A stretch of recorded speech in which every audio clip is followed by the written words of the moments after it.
Hello and I welcome you to Vigyan recharge. इससे पिछली video में मैंने आपको बताया कि एरिया 51 अमेरिका में अकेली ऐसी जगह नहीं थी जहां एलियंस भटक रहे थे, बल्कि डल्से बेस, जो कि एक अमेरिकी इंजीनियर के द्वारा बनाया गया था, जमीन के नीचे बनाया गया था। इस जगह पर अगवा किए गए मनुष्यों के ऊपर एलियंस के द्वारा एक्सपेरिमेंट किए जा रहे थे, जिसमें अमेरिकी सरकार की पूरी सहमति थी। अब जिस इंजीनियर ने इस चीज का खुलासा किया उनका नाम था फिल श्नाइडर। सन 1995 में फिल श्नाइडर एक एक्सपो के दौरान लोगों के सामने आकर इस बात का खुलासा करते हैं कि उन्होंने जमीन के नीचे क्या और किसके लिए बनाया है। लोगों को पहली बार अमेरिका के ब्लैक बजट प्रोग्राम के बारे में पता लगता है। अब ये ब्लैक बजट क्या है? ये अमेरिका का वो पैसा है जो वो अपनी गंदी हरकतों में बिना किसी जवाबदेही के खर्च करता है। ये हर देश के पास होता है और मैं आपको फिल श्नाइडर के द्वारा कहे गए शब्द ही सुनवा देता हूँ। ये सुनिए। I'm Phil Schneider.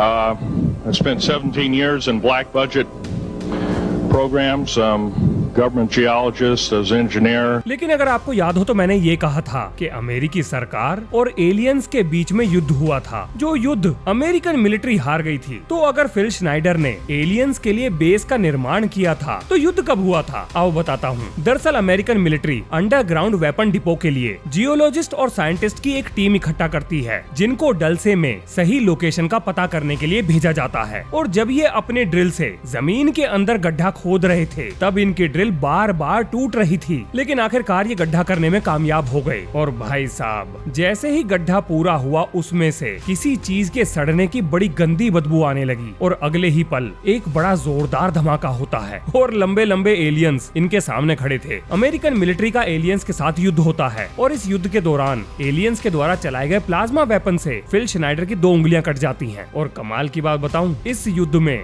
67 लोग मारे गए थे और सिर्फ एक ही इंसान बचा था और वो था, हाँ जी बिल्कुल सही सोच रहे हो, वो था फिल श्नाइडर। इसके बाद अमेरिकी सरकार के पास सिर्फ 2 ही रास्ते थे, या तो एलियंस के साथ समझौता कर लें या फिर उनके साथ युद्ध में जाएं। और आखिरकार समझौता हो गया और समझौते में ये था कि एलियंस तो अपनी टेक्नोलॉजी देंगे और अमेरिकन मिलिट्री एलियंस को इंसान मुहैया कराएगी। ये सुनिए इस बारे में फिल श्नाइडर के शब्द। Some of them are alien metals that have been produced both on this planet and the confines of outer space that are now used in all stealth aircraft. The skins and the coatings and the residues that are used predominantly in the rotor blades and the fans and in some cases in submarines, special titanium hulls.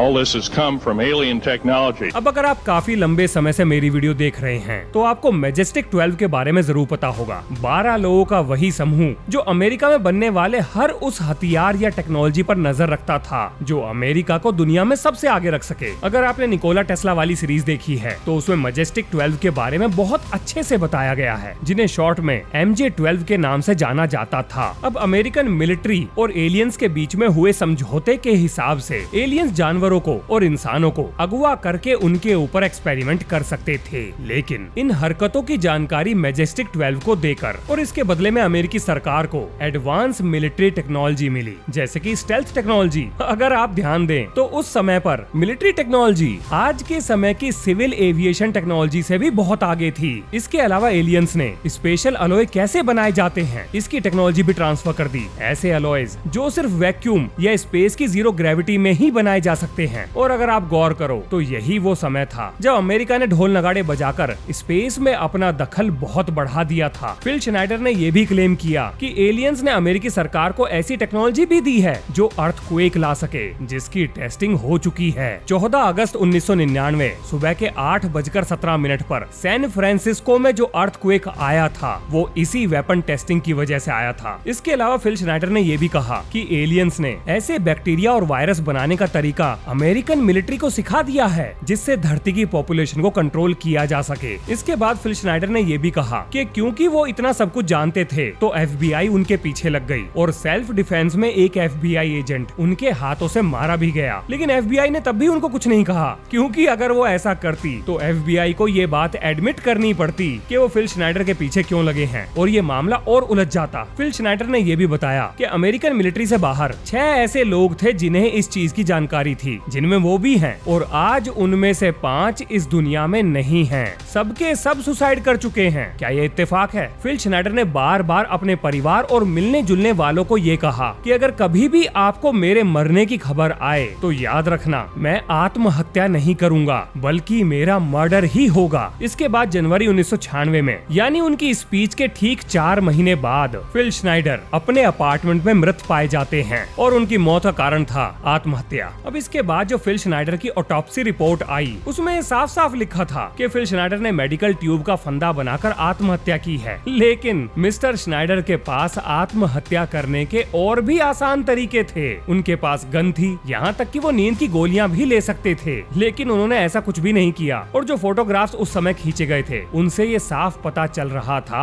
कि कोई भी इंसान इस तरह की note बनाकर अपने आप को फंदे में नहीं लटका सकता। लेकिन FBI ने इस ऑटोप्सी रिपोर्ट को आधार बनाकर एक क्लोजर रिपोर्ट दायर कर दी। अब और कमाल की बात सुनो, जब श्नाइडर की फैमिली ने उनके ब्लड और यूरिन सैंपल की रिपोर्ट FBI से मांगी तो FBI ने ये कहा कि ये तो एक इंडिपेंडेंट लैब का काम है और ये रिपोर्ट उनसे खो गई, लैब से खो गई। मतलब ये चल क्या रहा है? और अगर ये कम हैरानी वाला लग रहा है तो ये सुनो, फिल श्नाइडर के द्वारा लिखा गया हर एक कागज, उनकी डायरी, पर्सनल सामान, सारी चीजें उनके अपार्टमेंट से गायब कर दी गई। और FBI ने अपनी रिपोर्ट में ये लिखा कि उनके अपार्टमेंट में चोरी हुई थी। अब ये चोरी कब हुई? तो भाई साहब, उनकी मृत्यु के बाद जब अपार्टमेंट को सील कर दिया गया तो बाद में कोई चोर उसके अंदर घुसा और उनका सारा सामान लेकर चला गया। अब जरा कोई ये बताए कि भैया चोर क्या PhD कर रहा था जो फिल श्नाइडर के नोट्स उसके काम आने वाले थे? लेकिन सरकार से बहस कौन करे, क्योंकि फिल श्नाइडर के डाटाबेस में उनकी रिकॉर्डिंग, उनके रिसर्च पेपर, फोटोग्राफ्स, डायग्राम्स और भी ना जाने क्या क्या ऐसा मौजूद था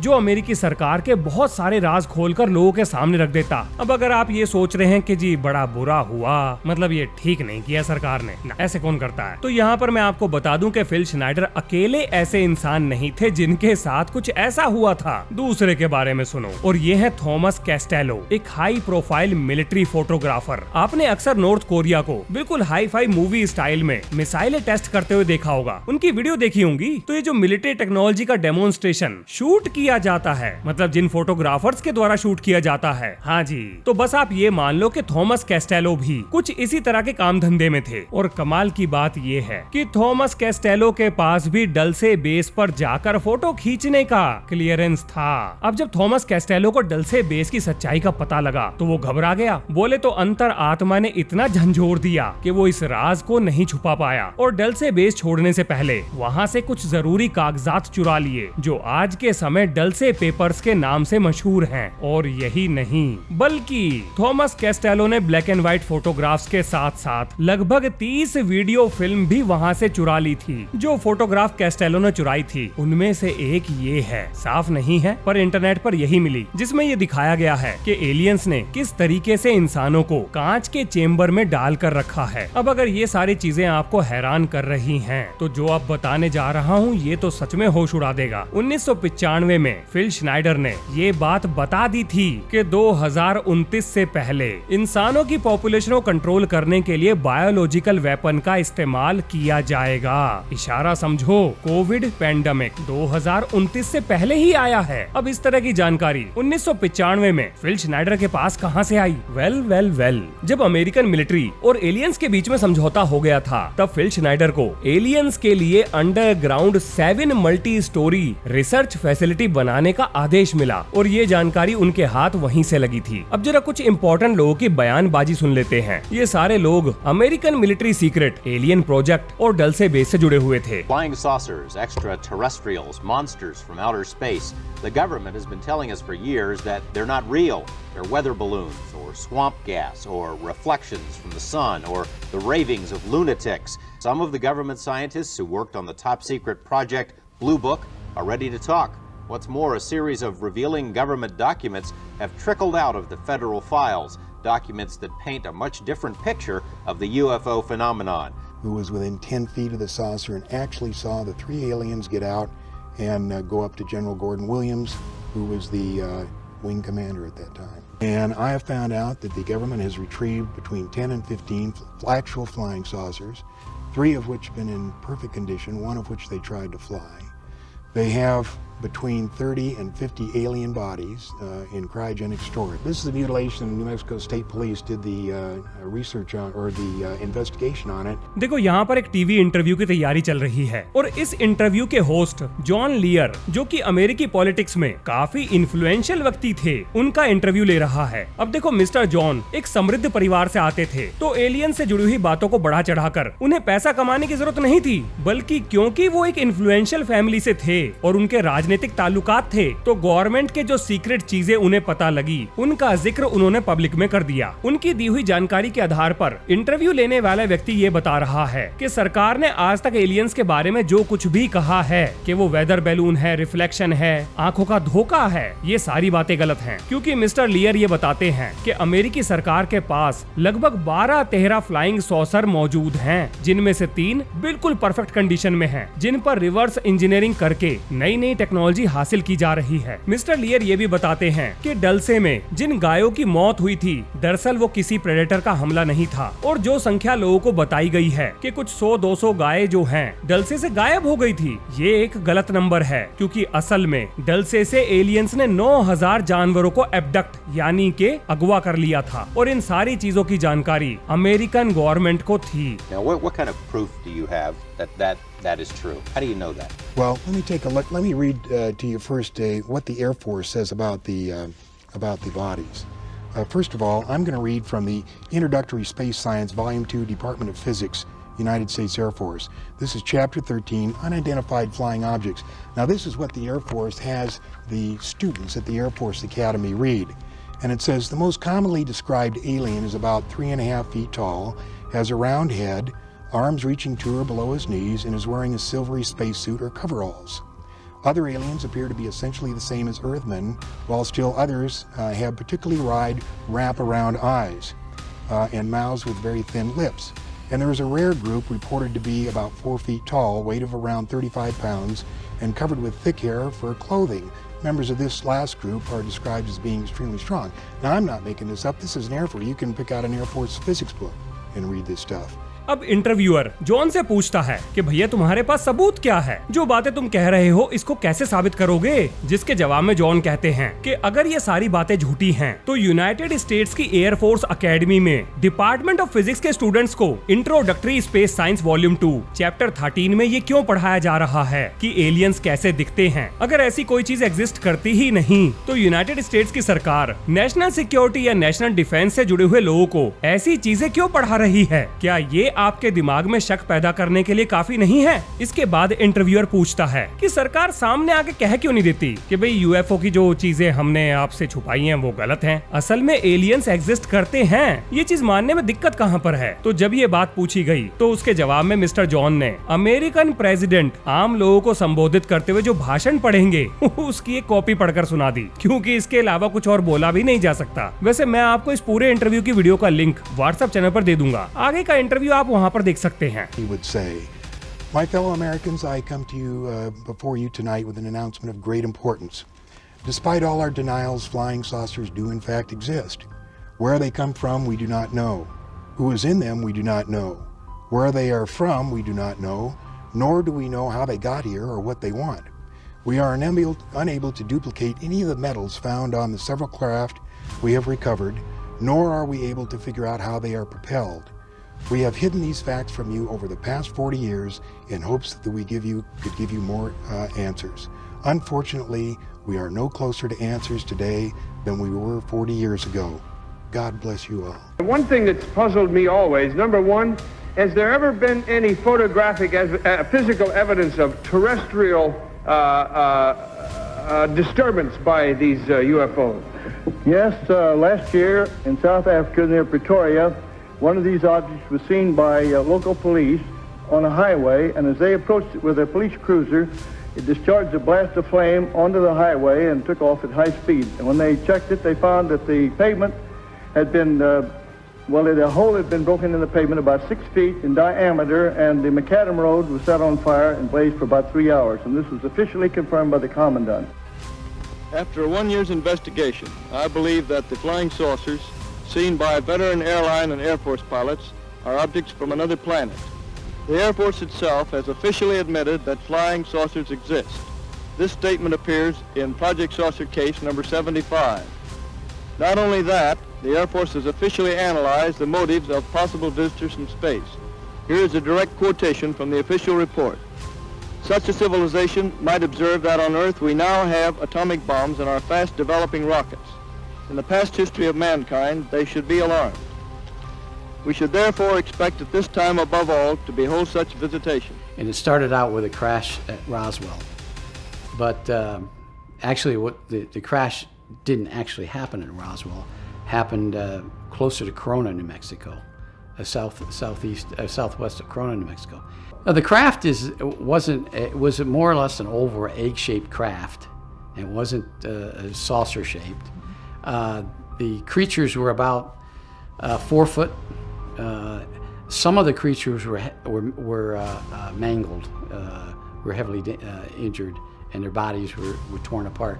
अब देखो, ये तो था कहानी का एक पहलू, यानी वो जानकारी जो उन लोगों के द्वारा दी गई जो डलसे बेस से जुड़े हुए थे। लेकिन इस मुद्दे पे अमेरिकी सरकार का भी तो कोई रुख होगा, जरा वो भी सुन लेते हैं। अब देखो, मार्केट में जब इतनी सारी बातें घूमेंगी तो सरकार को सफाई तो देनी पड़ेगी। तो अमेरिकी सरकार से जब ये पूछा गया कि आखिर डलसे बेस क्या है, तो अमेरिकी सरकार ने साफ साफ मना कर दिया। उन्होंने कहा, हमने कभी भी ऐसा कोई भी बेस नहीं बनाया। अब बात करते हैं फिल श्नाइडर की। तो हाँ, ये बात बिल्कुल ठीक है कि फिल श्नाइडर ने अमेरिकी सरकार के लिए डलसे में जियोलॉजिकल सर्वे किया था। इसे सरकार एडमिट करती है, मानती है। इसके अलावा अमेरिकी सरकार ने इस बात का भी खंडन किया है कि जिस युद्ध का जिक्र फिल श्नाइडर ने किया है, ऐसा कोई युद्ध हुआ भी था, जिसके तर्क के रूप में सरकार ने ये कहा कि हमारे तो कोई जवान मारे ही नहीं गए। लेकिन जब पत्रकारों ने गवर्नमेंट ऑफिशियल से ये पूछा कि भैया डेल्टा फोर्स के बारे में ही बता दो, जिसे ये कहा जाता है कि वो डलसे बेस पर एलियंस के साथ मिलकर काम कर रही थी, तब सरकारी अफसरों ने ये कहा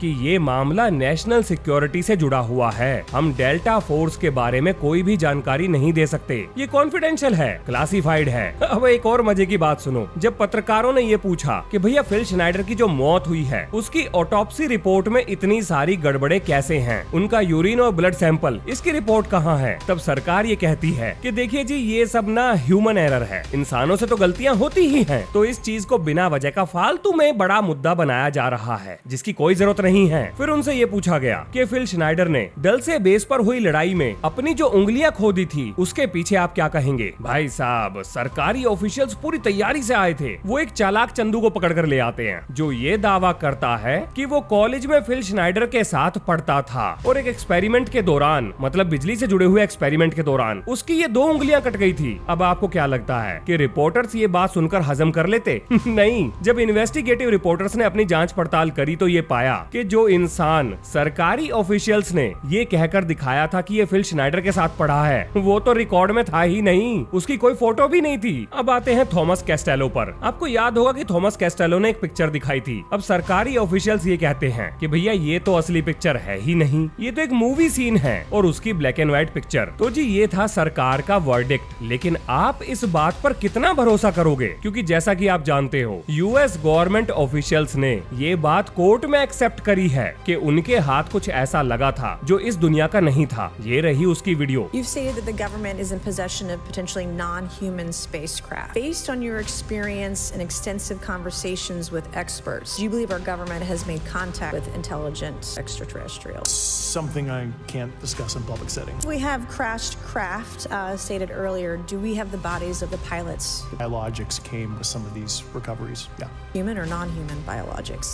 Non-human, and that was the assessment of people with direct knowledge on the program I talked to that are currently still on the program. चलो, अब मैं अपना पॉइंट ऑफ व्यू भी बता देता हूँ। देखो, आपको ये बात समझनी होगी कि जब अमेरिका में इस तरह की घटनाएं हो रही थी, तब अमेरिकी समाज 3 हिस्सों में बट गया। एक हिस्सा वो था जो मन घड़ंत कहानियां बनाकर न्यूज में रहना चाहता था, पॉपुलैरिटी गेन करना चाहता था, टीवी इंटरव्यू देना चाहता था। दूसरा हिस्सा वो था जो इस मौके का फायदा उठाकर पैसा कमाना चाहता था, यानी किताबें पब्लिश कर न्यूज डिबेट या अलग अलग संस्थाओं के द्वारा ऐसे लोगों को इकट्ठा कर जो यूएफओ से प्रत्यक्ष और अप्रत्यक्ष रूप से जुड़े हुए थे। उनके भाषण लोगों को सुनवाकर टिकट के रूप में काफी सारा पैसा वसूलते थे। और तीसरा हिस्सा था उन लोगों का जो जानबूझकर मिस इन्फॉर्मेशन फैला रहे थे सरकार के कहने पर, क्योंकि अमेरिकी सरकार बहुत सारे ऐसे डार्क प्रोजेक्ट पर काम कर रही थी जिसकी जानकारी पब्लिक डोमेन में नहीं आनी चाहिए थी। तो जितनी ज्यादा मिस इन्फॉर्मेशन आप लोगों के बीच में फैला दोगे वो उसी में उलझ कर रह जाएंगे। उनका ध्यान कभी भी उन बातों पर नहीं जाएगा जो सरकार उनसे छुपाना चाहती है। और इसका सबसे बड़ा सबूत है रिचर्ड डॉटी। ये वो इंसान था जो सरकार के कहने पर एलियन से जुड़ी हुई घटनाएं और झूठे सबूत बनाने में माहिर था। बाकी इस वीडियो में जो भी जानकारी मैंने आपको बताई है उसके ऊपर जो भी डॉक्यूमेंट पब्लिश हुए हैं, किताबें पब्लिश हुई हैं, वीडियो एविडेंसेस हैं, वो सारे के सारे आपको व्हाट्सएप चैनल पर मिल जाएंगे। बस चैनल की कम्युनिटी पोस्ट में जाओ, वहाँ पर आपको व्हाट्सएप चैनल का लिंक मिल जाएगा या इस वीडियो के डिस्क्रिप्शन में भी दिया हुआ है। इस तरह के कागज पत्तर मैं वहाँ पर डालता रहता हूँ। अब आखिरी सवाल, हम किसकी बातों पर भरोसा करें? उन लोगों की जो एलियन से जुड़ी हुई घटनाओं का दावा करते हैं या अमेरिकी सरकार की जो इस तरह के दावों को खारिज करती है? तो देखो भैया, अमेरिकी सरकार दावों को खारिज तो नहीं कर रही। वो कोर्ट वाली वीडियो मैंने आपको दिखाई थी ना अभी। लेकिन अगर मेरा पर्सनल ओपिनियन मानो तो दोनों में से किसी की भी बात पर भरोसा मत करो।